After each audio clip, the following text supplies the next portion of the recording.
ஒடுக்கப்பட்ட, அழுத்தப்பட்ட, தாழ்த்தப்பட்ட மக்கள் அரசு அதிகாரிகளாக உயர முடியும் என்ற கனவை நினைவாக்கிய இயக்கம் இந்த திராவிட இயக்கம் மட்டும்தான்.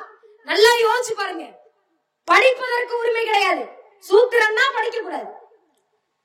சூத்திரம் படிச்சா நாக்கை இழுத்து வச்சு அறுக்கணும். சூத்திரம் படிக்கிறத காதுல கேட்டா காதுல ஈயத்தை காய்ச்சி ஊத்தணும். அத மனசுல நிறுத்தினா மனதை கடப்பாறை கொண்டு பிளக்க வேண்டும் என்று சொன்ன மதம் இந்த இந்து மதம். இன்னைக்கு அதெல்லாம் கடந்து ஒடுக்கப்பட்ட, அழுத்தப்பட்ட, தாழ்த்தப்பட்ட மக்கள் ஐஏஎஸ் ஆகுறாங்க, ஐபிஎஸ் ஆகுறாங்க, டாக்டர் ஆகுறாங்க. யாரால் முடிந்தது? இந்த விதையை போட்டவர் யார்? அறிவுலக பேராசான் தந்தை பெரியார். ஒரு தடவை எல்லாரும் வந்து ஐயாவுக்கு நன்றி சொல்றாங்க.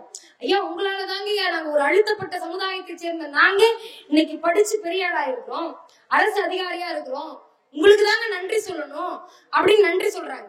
ஐயா அப்படியா, சரி சரின்னு அதோட நிப்பாட்டிட்டாரு. எல்லாம் கேக்குறாங்க, என்ன ஐயா முகத்துல ஒரு புன்னகையே இல்லையே, நாங்க இவ்வளவு ஒரு மகிழ்ச்சியான செய்தியை சொல்றோம், ஐயா முகத்துல புன்னகையே இல்லைன்னு கேட்டப்ப ஐயா சொன்னாரு, எல்லாம் படிச்சீங்க, ஐஏஎஸ் ஆனீங்க, ஐபிஎஸ் ஆனீங்க, ஆசிரியர் ஆனீங்க, மருத்துவர் ஆனீங்க, ஆனால் இவ்வளவு பேரால் இவ்வளவு துறையை அணுக முடிந்தது.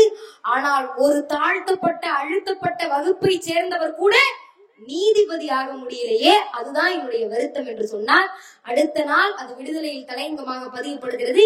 இதை இந்த தமிழகத்தினுடைய முதல்வராக இருந்து முத்தமிழறிஞர் டாக்டர் கலைஞருடைய பார்வைக்கு செல்கிறது.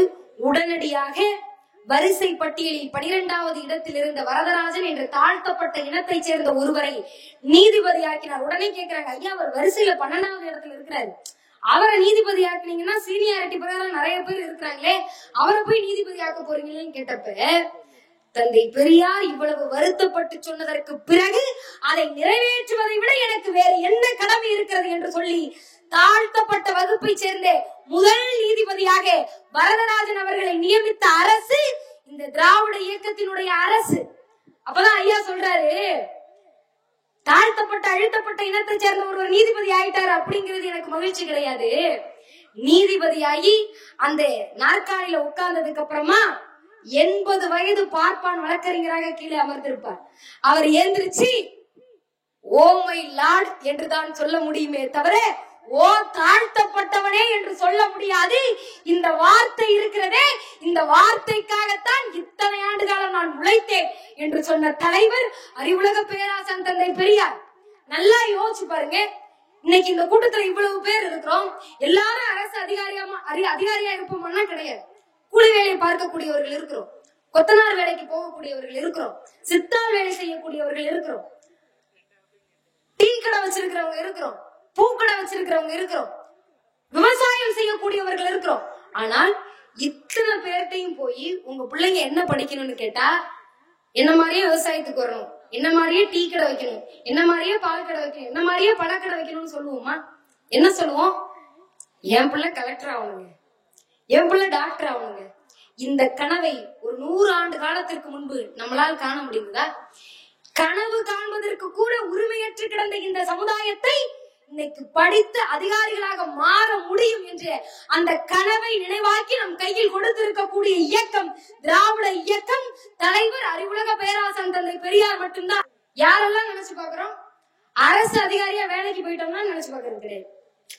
என்னங்க எப்ப பார்த்தாலும் பெரியார் பெரியார்னு பேசிட்டு இருக்கிறீங்க, எப்ப பார்த்தாலும் திராவிட மாடல் அரசுன்னு பேசிட்டு இருக்கிறீங்க, அவங்களாலயா நாங்க இப்படி வந்தோம்? நாங்க படிச்சோம், நாங்க வேலைக்கு போறோம், நாங்க வேலைக்கு போனோம், நாங்க சம்பாதிக்கிறோம். இப்படியான வார்த்தைகளை சொல்லக்கூடிய இளைய சமுதாயம் இன்றைக்கு உருவாகி இருக்கிறார்கள். ஐயா சொன்ன மாதிரிதான், கொடை வாங்க காசு இருக்கும் ஆனா கொடை பிடிக்க முடியாது, செருப்பு வாங்க காசு இருக்கும் ஆனா செருப்பு போட முடியாது, பள்ளிக்கூடம் போக முடியும் ஆனா உள்ள போய் உட்கார்ந்து படிக்க முடியாது, பள்ளிக்கூடம் படிக்க முடியும் ஆனா அரசு அதிகாரிகளாக உருவாக முடியாது. இந்த நிலைமையை மாற்றி காட்டி தள்ளுவண்டி கடை வைத்திருப்பவனுடைய மகனும் ஐஏஎஸ் ஆகலாம், கூலி தொழிலாளியுடைய மகளும் இன்றைக்கு மருத்துவராக முடியும் என்று நிரூபித்து காட்டி கொண்டிருக்கக்கூடிய அரசு இந்த திராவிட மாடல் அரசு. அதுலயும் இன்னொன்னு யோசிச்சு பாத்தீங்கன்னா, பொம்பளை பிள்ளையா பிறந்துடக்கூடாதான். ஒரு தாழ்த்தப்பட்ட அழுத்தப்பட்ட வகுப்புல கூட ஆம்பளை பிள்ளை பிறந்துடலாம், பொம்பளை பிள்ளை பிறந்துடக்கூடாது. 5 பொம்பளை பிள்ளைய பெத்தா அரசனும் ஆண்டியா, இதெல்லாம் பழமொழி. அரசனும் ஆண்டி ஆயிடணும். ஆனால் இன்றைக்கு 5 பெண் பிள்ளைகளை பெற்றால் மாதம் 5000 ரூபாய் அந்த குடும்பத்திற்கு உறுதி செய்யப்பட்டிருக்கிறது என்று சொன்னால் அதுதான் திராவிட மாடல் அரசு, அதுதான் திராவிட இயக்கம் போட்ட விதை என்பதை இந்த மக்கள் மறந்துவிடக் கூடாது. ஒரு மாநிலத்தினுடைய முதல்வர் கோட்டைக்கு சென்று கையெழுத்து போட்டுட்டு சொல்றாரு, இது மாநில அரசு கிடையாது, இது மாநில அரசு கிடையாது, மகளிருக்கான அரசு என்று கோட்டை வாயிலில் நின்று அழுத்தம் திருத்தமாக சொன்ன முதல்வர் தமிழ்நாட்டினுடைய முதல்வர் முத்துவேல் கருணாநிதி ஸ்டாலின் மட்டும்தான். யோசிச்சு பாருங்க, இந்த படிப்பு நம்ம கையில கிடைச்சிடக்கூடாது. இந்த தாழ்த்தப்பட்ட வகுப்பை சேர்ந்தவங்க எல்லாம் அரசு அதிகாரி ஆகிவிடக் கூடாது என்பதற்காகத்தான் ஒரு கூட்டம் இன்னைக்கு உழைச்சிட்டு இருக்கு. இந்துத்துவ அமைப்பை சேர்ந்தவர்கள், பிஜேபியை சேர்ந்தவர்கள், RSS அமைப்பை சேர்ந்தவர்கள் ஏதாவது செஞ்சு இவங்களை படிக்க விடாம ஆக்கிடலாமா? அதற்காகத்தான் நிதி கொடுக்க மறுக்கிறார்கள், ஹிந்தியை திணிக்க முற்படுகிறார்கள், நவீனமயமாக்கப்பட்ட குலக்கல்வியை திணிக்க நினைக்கிறார்கள். இதை எதிர்த்து ஒரே ஒரு முதல்வர் மட்டும்தான் முதுகெலும்போடு சொன்னார், நீங்க 2000 கோடி இல்ல 10,000 கோடி கொடுத்தாலும் இந்த மும்மொழி கொள்கையை, ஹிந்தியை, குலக்கல்வி திட்டத்தை தமிழ்நாடு ஒருபோதும் ஏற்றுக்கொள்ளாது. 40 லட்சம் மாணவர்களுடைய கல்வி கனவை உறுதிப்படுத்த வேண்டியது முதல்வராகி என்னுடைய கடமை. நான் முதல்வர் மட்டுமல்ல, இந்த மாணவர்களுக்கு, என் பிள்ளைகளுக்கு நான் தகப்பன் என்று, அப்பா என்று ஒரு முதல்வரால் ஒரு மாநிலத்தில் தன்னை பிரகடனப்படுத்திக் கொள்ள முடிந்தது என்று சொன்னால் அது தமிழ்நாட்டினுடைய முதல்வர் முத்துவேல் கருணாநிதி ஸ்டாலினால் மட்டும்தான் முடிந்தது என்பதை இந்த மக்கள் மறந்துவிடக் கூடாது. ஏன் பெண்களுக்கு முக்கியத்துவம் கொடுக்கிறோம்? இந்த இயக்கம் தோன்றியதே இரண்டு விஷயத்துக்காக மட்டும்தான். ஒண்ணு ஜாதி ஒழிப்பு, இன்னொன்னு பெண் விடுதலை. ஐயா தான் சொல்றாரு, ஒரு குடும்பத்துல 4 ஆம்பளை பிள்ளை ஒரு பொம்பளை பிள்ளை இருந்ததுன்னா முதல்ல அந்த பொம்பளை பிள்ளைய படிக்க வை. ஆம்பளை பிள்ளை படிச்சதுன்னா அந்த குடும்பம் மட்டும்தான் முன்னேறும். ஆனால் ஒரு பெண் குழந்தை கல்வி கற்றால் ஒட்டுமொத்த சமுதாயமும் முன்னேறும் என்று சொன்ன தலைவர் அறிவுலக பேராசான் தந்தை பெரியார் மட்டும்தான். நல்லா யோசிச்சு பாருங்க, பொம்பளை பிள்ளைங்க இன்னைக்கு பிறக்கிறது ரொம்ப ஈஸி, ரொம்ப சுலபம். அன்னைக்கெல்லாம் பிறக்க முடிஞ்சதான்னு கேட்டா கண்டிப்பா கிடையாது. எப்படி பிறக்கலாம்னா, ஒண்ணு உங்க கையில கள்ளிப்பால் கிடைக்காம இருக்கணும், இன்னொன்னு நெல்லு கிடைக்காம இருக்கணும். இதெல்லாம் உங்க கையில கிடைக்காம இருந்தா நாங்க பொம்பளை பிள்ளையா பிறந்துடலாம். பொம்பளை பிள்ளை பிறக்கிறப்ப கூட இத பிறக்க வைக்கலாமா வேண்டாமா என்று யோசித்துக் கொண்டிருந்த சமுதாயத்தில் ஒரு பெண் குழந்தை பிறந்தால் அதை ராணுவத்திற்கு வேலைக்கு அனுப்பலாமா, காவல்துறைக்கு வேலைக்கு அனுப்பலாமா என்று யோசித்து தீர்மானம் போட்ட தலைவர் அறிவுலக பேராசான் தந்தை பெரியார் மட்டும்தான்.